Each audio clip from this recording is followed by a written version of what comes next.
أعوذ بالله من الشيطان الرجيم بسم الله الرحمن الرحيم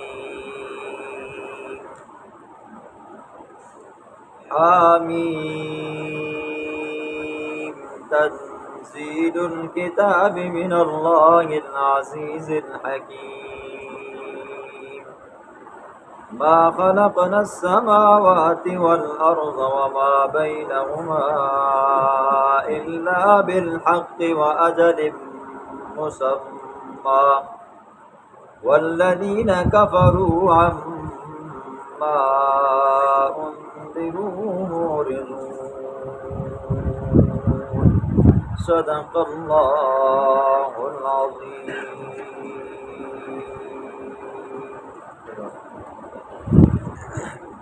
اس سورت کا نام سورۃ الاحقاف ہے. اس سورت کی اس آیت کی مناسبت کی وجہ سے وَاذْكُرْ أَخَا عَادٍ إِذْ أَنذَرَ قَوْمَهُ بِالْأَحْقَافِ.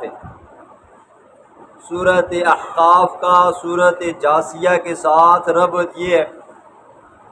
سورۃ جاثیہ میں ایک شبے کا جواب دیا گیا. شبہ یہ تھا کہ ہمارے معبود بے شک سنتے نہیں ہیں، لیکن اگر اللہ سنا دے وہ ہماری سفارش کر دیں تو اس میں کون سی بڑی بات ہے. اگر کر دیں گے تو ٹھیک ہے، اور اگر ہماری سفارش نہیں کر سکیں گے تو زیادہ سے زیادہ ہماری پکار لغو ہو جائے گی، فضول ہو جائے گی، ہم نے فضول ان کو پکارا ہے. تو اس کا جواب دیا ثم جعلناک علی شریعۃ من الامر. اللہ نے فرمایا اپنے محبوب کو، میرے محبوب ہم نے آپ کو شریعت کے معاملے میں ایک دین پر رکھا ہے، لہٰذا آپ دین کی اتباع کریں، شریعت کی اتباع کریں، مشرکین کی خواہشات کی پیروی ہرگز مت کریں. اب سورۃ احقاف کے اندر ایک اور شبے کا جواب دیا جائے گا. شبہ یہ ہے کہ ٹھیک ہے جی، مانا ہمارے معبود سنتے بھی نہیں ہیں، ہماری جب ان کے آگے سفارش کی جاتی ہے تو کم از کم ہمیں ان کی پکار کے اندر، ان کی نظر و نیاز کے اندر ہمیں تاثیریں ملتی ہیں، برکتیں ملتی ہیں، ہمارا اٹکا ہوا کام مکمل ہو جاتا ہے. اگر مشکل کوئی کام ہو تو ان کے نام کے وظیفے دیے جاتے ہیں تو ہماری مشکلیں کیا ہو جاتی ہیں جی، حل ہو جاتی ہیں، تو ہمارے کام درست ہو جاتے ہیں. تو اس کا اللہ نے جواب دیا فلولا نصرهم الذين اتخذوا من دون الله قربانا آلهة. جن کو تم اللہ کے سوا معبود بناتے ہو، جب ہم ان کو پکڑتے ہیں تو پھر وہ مدد نہیں کر سکتے. جب وہ اپنی مدد نہیں کر سکتے، آپ کے عزیز و اقارب رشتہ داروں کی مدد نہیں کر سکتے، تو پھر وہ معبود کیسے بن گئے؟ تو اس کا جواب کیا ملا جی؟ فلولا نصرهم الذين اتخذوا من دون الله قربانا آلهة. اللہ کے ہاں نہ کسی کی زبردستی سفارش چلتی ہے، نہ اللہ کے ہاں کوئی زبردستی سفارش منوا سکتا ہے. نہ تمہارے معبود تمہاری سفارش کر سکتے ہیں، نہ یہ ہے کہ تمہاری زبردستی سفارش کر کے مجھ سے تمہیں چھڑا سکتے ہیں. یہ سورت کا خلاصہ ہے اور یہ سورت کا رب. باقی باتیں سورت میں آئیں گی. بسم اللہ الرحمن الرحیم. حامیم، حروف مقطعات. آپ نے سنا ہے جمہور مفسرین فرماتے ہیں کہ یہ حروف مقطعات ہیں. اس کا حقیقی معنی، حقیقی مراد اللہ ہی جانتا ہے. اللہ و رسولہ اعلم. اللہ اور اس کا رسول جانتا ہے، لہٰذا ہمیں اس کے اندر انگلی مارنے کی ضرورت نہیں ہے. اور رئیس المفسرین مفسر قرآن حضرت عبداللہ بن عباس رضی اللہ عنہ فرماتے ہیں یہ اللہ کے صفاتی ناموں کی طرف اشارہ ہے. ہا سے مراد حمید ہے، میم سے مراد کیا ہے جی؟ مجید ہے. وہ ایک اپنا ذوقی معنی کرتے ہیں، لیکن جمہور مفسرین یہ فرماتے ہیں کہ اس کا معنی اور حقیقی معنی، حقیقی مراد اللہ اور اس کے رسول کے سوا کوئی نہیں جانتا. تنزیل الکتاب، کیفیت نزول ہے.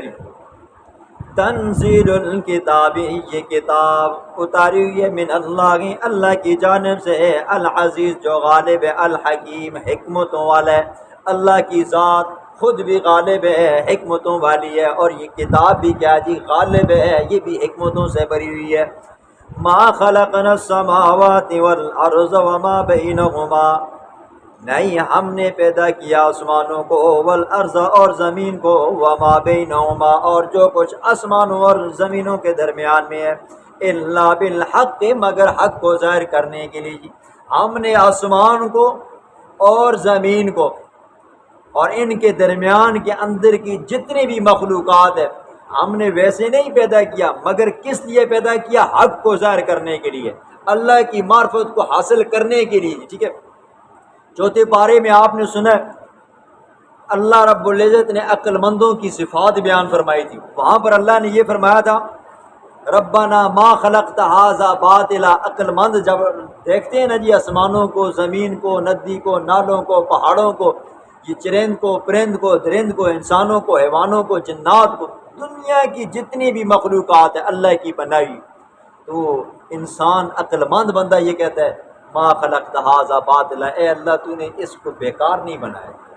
آپ یہ زمین و آسمانوں کی مثال یوں سمجھیں، جس طرح ہم تعلیم کے لیے کالج، یونیورسٹی، مدرسہ بناتے ہیں جی، ایک عمارت بناتے ہیں، اس کے ایک مقصد ہوتا ہے جی، تعلیم ہوتی ہے، پھر اس عمارت کے اندر ایک نصاب ہوتا ہے جی جو بچوں کو پڑھایا جاتا ہے۔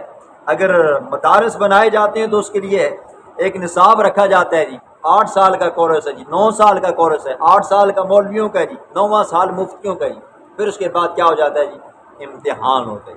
تو یہ جو دنیا اللہ نے بنائی ہے یہ کالج، یونیورسٹی، مدارس کی مانند ہے جی، اس کے اندر اللہ نے نصاب رکھا ہے، یہ قرآن کا جی، شریعت کا، احادیث کا، پھر اس کے اندر اللہ رب العزت نے معلم استاد بھیجے جی انبیاء کی صورت میں۔ جب یہ نظام چلتا ہے پھر اس کے بعد کیا ہوگا جی، ایک دن یہ کیا ہو جائے گا جی، یہ نظام درم برم ہو جائے گا، ختم ہو جائے گا، پھر وہاں پر کیا ہوگا جی، امتحان ہوگا، امتحان کے اندر جو پاس ہوگا رزلٹ آئے گا، پاس ہے تو جنت میں جائے گا، اور اگر کیا ہے جی فیل ہے تو جہنم میں جائے گا، اللہ بچائے گا۔ وَأَجَلٍ مُّسَمَّى، ایک وقت مقررہ تک اللہ نے آسمانوں اور زمینوں کو بنایا۔ وَالَّذِينَ كَفَرُوا، وہ لوگ جنہوں نے کفر کیا، عَمَّا ان چیزوں سے، انذروا جن سے ان کو ڈرایا جاتا ہے، مُعْرِضُونَ اعراض کرتے ہیں، ان کو ڈرایا جاتا ہے اللہ کی مخالفت مت کرو جی، کفر شرک مت کرو جی، لیکن ظالم کیا کرتے ہیں جی، اعراض کرتے ہیں، بات ہی نہیں سنتے جی۔ جب ان کو بتایا جاتا ہے دنیا کا نظام بنانے والا کون ہے جی، اللہ ہے، تو وہ ساتھ میں اللہ کے ساتھ دوسروں کو بھی شریک ٹھہراتے ہیں۔ جب ان کو بتایا جاتا ہے مشکل حالات کو ختم کرنے والا، بہتری کی طرف لانے والا، دکھوں کو ختم کر کے سکھوں کو لانے والا کون ہے جی، اللہ ہے، تو کہتے ہیں نہیں نہیں فلاں فلاں فلاں بھی ہے، ٹھیک ہے، تو اللہ فرماتے ہیں اعراض کرتے ہیں ظالم۔ قل کہہ دینا میرا پاک پیغمبر، ارائیتم بتلاؤ مجھے، خبر دو، ما ان کی تدعون جن کو تم پکارتے ہو، من دون اللہ، اللہ سے نیچے نیچے جی، ٹھیک ہے، اللہ مشرکین سے دلیل کا مطالبہ کرتا ہے، میرے محبوب ان کو کہ مجھے دکھاؤ، مجھے بتاؤ کہ جن کی تم عبادت کرتے ہو، جن کی تم بندگی کرتے ہو، جن کے نام کے تم چڑھاوے چڑھاتے ہو، نظر و نیاز دیتے ہو اللہ سے نیچے نیچے، ارونی مجھے دکھاؤ، ماذا خلقو کیا پیدا کیا انہوں نے، من الارض زمین میں سے، زمین کا کون سا حصہ انہوں نے بنایا جی، مشرق کا، مغرب کا، شمال کا، جنوب کا، کوئی پہاڑ، کوئی ندی، کوئی نالا، جن کو تم عبادت کرتے ہو، کیا انہوں نے زمین کے اندر کچھ بنایا؟ ام لہم شرک فی السماوات، یا ہے ان کے لیے شراکت داری فی السماوات آسمانوں میں، آسمانوں کے اندر انہوں نے کیا بنایا جی، آسمانوں کا کوئی ایک حصہ بنایا، یا یہ کہ سورج بنایا، چاند بنایا، ستارے بنائے، سیارے بنائے، فرشتے بنائے، بتاؤ زمین کے اندر انہوں نے کیا بنایا اور آسمان کے اندر انہوں نے کیا بنایا؟ ایتونی بکتاب، لے آؤ میرے پاس کتاب، من قبل ھذا، اس قرآن سے پہلے پہلے جو کتابیں اتری ہیں ان کتابوں کے اندر یہ بات لکھی ہو کہ فلاں بزرگ نے بھی یہ بنایا۔ یاد رکھیں لوگوں نے فرشتوں کو بھی پکارا ہے جی، اور آج بھی پکارتے ہیں۔ آج آپ دیکھتے ہو نا جی، بعض دوست احباب جاتے ہیں نا جی تعویذ لینے کے لیے، جو تعویذ دینے والے ہوتے ہیں نا جی، پیسے لیتے ہیں، تو آپ کبھی کھول کر دیکھو جی، وہاں پر لکھا ہوتا ہے جی یا جبریل یا میکائیل یا اسرافیل یا بطوق وغیرہ وغیرہ، فرشتوں کو پکارا جاتا ہے۔ اس دور میں بھی پکارا جاتا تھا۔ ہمارا جب دور آیا، پیغمبر علیہ الصلوۃ والسلام کا دور آیا، تو لوگوں نے حضور صلی اللہ علیہ وسلم کو بھی پکارا، یا رسول اللہ مدد۔ ٹھیک ہے، اللہ فرماتے ہیں مجھے دکھاؤ، بتاؤ میرے کس پیغمبر نے میرے ساتھ شراکت داری کی ہے جی، زمین بنائی ہو، میرے کس نبی نے، میرے کس پیغمبر نے، میرے کس ولی نے آسمان کے اندر شراکت داری کی ہو، آسمان کا کچھ حصہ، کچھ ٹکڑا بنایا ہو، بتاؤ مجھے دلیل دکھاؤ، کون سی تورات کے اندر لکھا ہوا ہے، زبور کے اندر لکھا ہوا ہے، انجیل کے اندر لکھا ہوا ہے، 100 صحیفوں کے اندر لکھا ہوا ہے، قرآن کے اندر لکھا ہوا ہے، بتاؤ مجھے دلیل دو۔ او اسارۃ من علم، کیا نشانی کوئی علم کی، ان کنتم صادقین، اگر ہو تم سچے جی۔ ٹھیک ہے، دلیل ہوتی ہے دو طرح کی جی، ایک دلیل نقلی ہوتی ہے اور ایک دلیل عقلی ہوتی ہے جی۔ ٹھیک ہے، آپ نے سنا ہے نقلی دلیل کتاب کا حوالہ ہوتا ہے جی، فلاں کتاب کے فلاں صفحہ فلاں سطر کے اندر یہ بات لکھی ہوئی ہے کہ رسول اللہ صلی اللہ علیہ وسلم نے سورج بنایا جی، چاند بنایا۔ دیکھیں، یاد رکھیں، اللہ کے برگزیدہ بندوں میں سے امام الانبیاء جناب رسول اللہ صلی اللہ علیہ وسلم کا سب سے اونچا مقام ہے، سب سے اونچا مقام ہے۔ اور رسول اللہ صلی اللہ علیہ وسلم کے اوپر آنے والی مشکلات میں سے سب سے جو بڑی مشکل تھی نا جی، وہ بدر کا مقام تھا۔ بدر کا مقام حضور صلی اللہ علیہ وسلم کی تکلیفوں میں سے سب سے بڑی تکلیف تھی، سب سے بڑی مشکل تھی۔ کیا مشکل تھی؟ ابتدا تھی جی، پہلی جنگ تھی کفار کے ساتھ، مسلمانوں کے پاس نہ اسلحہ تھا، نہ پہننے کے لیے کپڑے تھے، نہ پہننے کے لیے جوتے تھے، نہ چلنے کے لیے کوئی اور انتظام تھا، نہ سواریاں تھیں، نہ تلواریں تھیں۔ تعداد کتنی تھی جی؟ 312 کی تھی، اور خود حضور صلی اللہ علیہ وسلم 13ویں تھے۔ 312 کی تعداد ہے جی، مقابلے میں 1000 ہے جی، جو ڈول ڈمکے باجوں کے ساتھ آئے تھے جی، گانے والیوں کے ساتھ آئے تھے جی، صحیح زرہ پہنے کر آئے تھے جی، ہر قسم کا ان کے پاس اسلحہ تھا جی۔ حضور صلی اللہ علیہ وسلم جب مقام بدر پہ پہنچے نا جی، جمعرات والے دن عشاء کی نماز پڑھی، فرض نماز پڑھانے کے بعد خیمے میں گئے جی، سرخ رنگ کا خیمہ، حضور صلی اللہ علیہ وسلم نے وہاں پر نفل نماز شروع کی۔ لمبا قیام ہے جی، لمبا رکوع ہے، لمبا سجود ہے۔ نماز پڑھنے کے بعد ہاتھ اٹھائے، اللہ سے دعا مانگی۔ دیکھیں، اگر مشکل کشا ہوتے نا جی، اگر حضور کے اپنے اختیارات میں ہوتا نا، تو حضور رو رو کر اللہ سے دعا نہ مانگتے۔ کیا دعا مانگی؟ اللہ سے دعا مانگی، اے اللہ میری یہ 15 سال کی پونجی ہے، میں نے 15 سال محنت کر کے میں نے ان کو جمع کیا ہے، اگر آج یہ ختم ہو گئے نا، آج اگر یہ کٹ گئے تو نہ دنیا کے اوپر تیرا نام لینے والا کوئی ہوگا، نہ تیری توحید کا ذکر کرنے والا کوئی نہیں ہوگا۔ اے اللہ ان کی تو لاج رکھنا۔ اتنا رو رو کر دعا مانگی، حضور صلی اللہ علیہ وسلم کو ہچکیاں لگ گئیں۔ حضرت ابوبکر صدیق رضی اللہ عنہ خیمے کے باہر تھے، جب حضور کی آواز سنی اندر آئے، حضور کو تسلی دی، فرمایا لقد الححت یا رسول اللہ، یا رسول اللہ آپ نے بہت گریہ زاری کی ہے، آپ نے اپنے رب سے بہت منتیں سماجتیں کی ہیں، آپ کا رب آپ کو کبھی رسوا نہیں کرے گا۔ تھوڑی دیر کے بعد حضور صلی اللہ علیہ وسلم باہر نکلے، فرمایا سیہزم الجمع ویولون الدبر، یہ لشکر کیا ہو جائے گا، یہ تیس نیس ہو کر چلا جائے گا۔ یہ حضور صلی اللہ علیہ وسلم کی 63 سالہ زندگی کے اندر سب سے مشکل مقام ہے۔ تو حضور صلی اللہ علیہ وسلم نے مدد مانگی تو کس سے مانگی جی؟ اللہ سے مانگی۔ اگر حضور کے اپنے اختیار میں ہوتا نا، حضور کو مدد کی کیا ضرورت تھی؟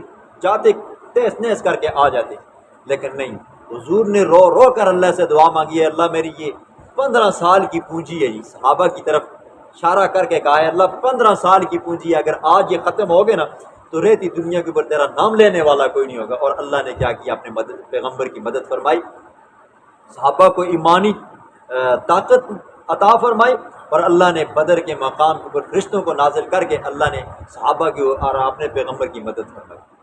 خود سوچیں جی، پیغمبر رو رہا ہے جی، اپنے دین کو بچانے کے لیے، اپنے صحابہ کو بچانے کے لیے اس مشکل گھڑی کے اندر اللہ کو یاد کر رہا ہے۔ اسی پتہ کیا دیں، فلانا بھی کرتا ہے، فلانا بھی کرتا ہے، ایجے بھی کرنا ہے تو اوجے بھی کرنا ہے، ٹھیک ہے۔ اللہ اکبر۔ تو اللہ فرماتے ہیں ایتونی بکتاب من قبل ھذا، اس کتاب سے پہلے، اس قرآن سے پہلے، کوئی ایسی کتاب دکھاؤ جس کے اندر یہ لکھا ہو کہ اللہ کے سوا حضرت ابراہیم بھی مشکل کشا ہو، رسول اللہ صلی اللہ علیہ وسلم بھی مشکل کشا ہو، حضرت حسین رضی اللہ تعالیٰ عنہ مشکل کشا ہو، حضرت شیخ عبد القادر جیلانی رحمہ اللہ مشکل کشا ہو، داتا گنج بخش شکر رحمہ اللہ کیا ہو جی مشکل کشا ہو۔ اللہ فرماتے ہیں دلیل لاؤ یار، اے بتکیاں گلا نہ مارا کرو، او اسارت من علم، یا کوئی عقلی دلیل دو یا نقلی دلیل دو تاکہ پتہ چل جائے ان کنتم صادقین، اگر ہو تم سچے جی، ٹھیک ہے، ظاہر بات دعویٰ کرتے ہو تو پھر دعوے کے اوپر دلیل بھی تو ہو۔ ومن اضل، اور کون زیادہ گمراہ ہے، ممن، اس شخص سے یدعو جو پکارتا ہے، من دون اللہ، اللہ سے نیچے نیچے، ملا ان لوگوں کو، لا یستجیب لہ، جو اس کی پکار کو پہنچ بھی نہیں سکتے، ٹھیک ہے۔ اللہ فرماتے ہیں اس بندے سے بڑا گمراہ جاہل قسم کا کوئی انسان دنیا میں ہے ہی نہیں ہے جو ایسے بندوں کو پکارتا ہے جو اس کی پکار کو پہنچتی نہیں ہے، ٹھیک ہے۔ آپ نے دیکھا ہوگا یہ جو پرانے لوگ ہیں نا، کوئی مشکل آ جائے تو کہتے ہیں یارمی والا بچامی، یارمی والا بچامی، یارمی والا پتہ کدھر ہے؟ وہ بغداد شریف میں ہے۔ یارمی والے کو کیا پتہ ہے جی مجھے کس نے پکارا ہے، کہاں سے پکارا ہے جی، ان کو بچا کے یا پشتو بچا کے جی، ٹھیک ہے۔ یارمی والے کو اپنا نہیں پتہ، جب وہ بغداد عراق کے اندر جنگ لگی نا جی، ایٹم بم لگے نا جی، تو شیخ عبد القادر جیلانی رحمہ اللہ کا مزار بھی کیا ہو گیا جی، تھوڑا سا زخمی ہو گیا، شہید ہو گئی، ٹھیک ہے۔ دیواریں ٹوٹ کر شکار ہوئی۔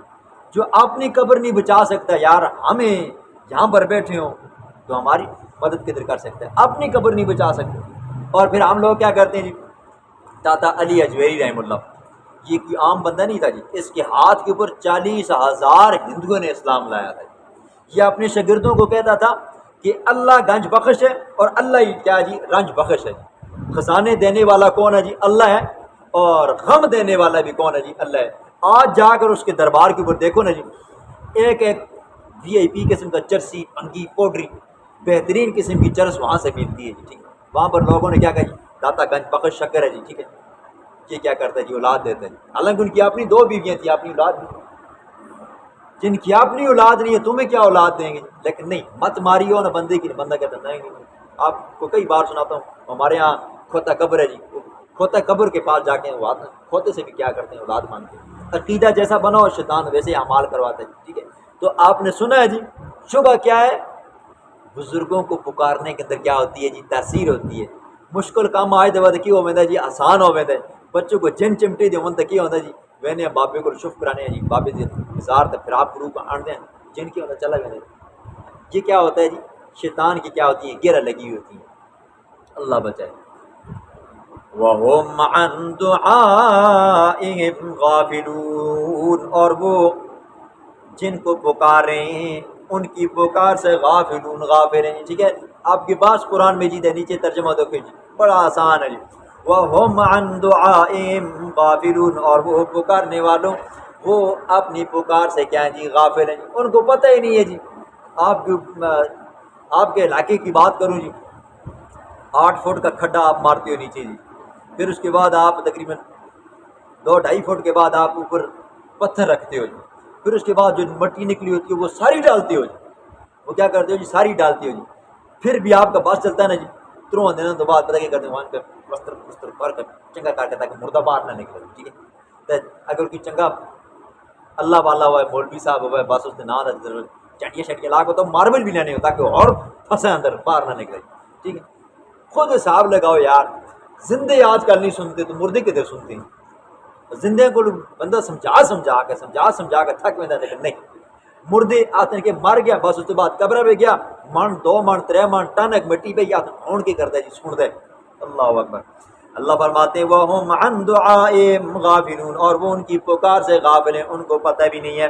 وَإِذَا حُشِرَ النَّاسُ، جب جمع کیا جائے گا لوگوں کو قیامت والے دن، كَانُوا لَهُمْ، ہوں گے وہ معبود ان کے لیے، اعداء، دشمن، ٹھیک ہے۔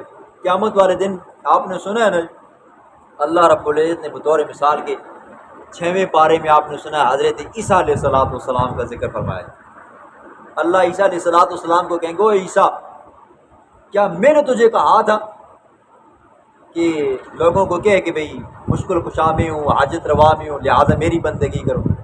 حضرت عیسیٰ علیہ السلام فرمائیں گے اللہ جب تک میں وہاں پر تھا تو مجھے تو ان کے حالات کا پتہ تھا، یہ کس کو پکار رہے ہیں، کیا بندگی کر رہے ہیں، کس کے اوپر ایمان لا رہے ہیں، لیکن جب فلما توفیتنی کنت انت الرقیب علیہ، جب تو نے مجھے موت دے دی تھی، مجھے کیا پتہ جی میرے بعد انہوں نے کیا کیا تیر مارے، ٹھیک ہے۔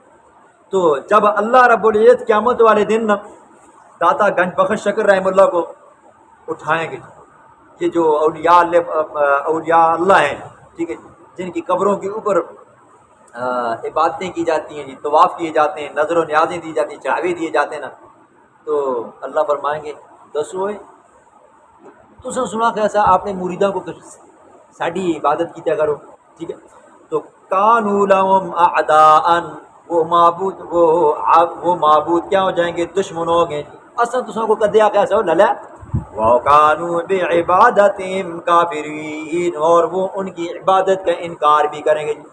پہلے تو ہم نے تمہیں کہا نہیں تھا ہمارے پاس آؤ ہم تمہاری مشکلیں دور کریں گے، اور نمبر دو وہ کہیں گے تساں سنو اسوں کو پکاریا نہیں پکاریا اسوں کو ککھ پتہ نہیں، ٹھیک ہے، ہمیں پتہ چتا نہیں ہے جی۔ تو یاد رکھیں آج ہم لوگوں کو کیا ہو گیا ہے جی، قرآن سے دوری ہے، رسول اللہ صلی اللہ علیہ وسلم کی تعلیمات سے دوری ہے، اور ہم اللہ کو چھوڑ کر غیروں کو کیا سمجھتے ہیں جی، مستعان سمجھنے، مددگار سمجھنے لگے۔ اور 12ویں پارے میں آپ نے سنا اللہ فرماتے ہیں واللہ المستعان علی ما تصفون، مددگار کون ہے جی، صرف اور صرف اللہ ہے۔ ہر نماز کی ہر رکعت کے اندر چاہے فرض ہو، نفل ہو، سنت ہو، وتر ہو، جو بھی ہو، سورۃ فاتحہ میں ہم پڑھتے ہیں ایاک نعبد، اے اللہ ہم تیری ہی عبادت کرتے ہیں، و ایاک نستعین، اے اللہ تجھ ہی سے مدد مانگتے ہیں، لیکن نماز ختم ہوتی ہے سیدھے دربار سے چلے گئے۔ اللہ معاف فرمائی۔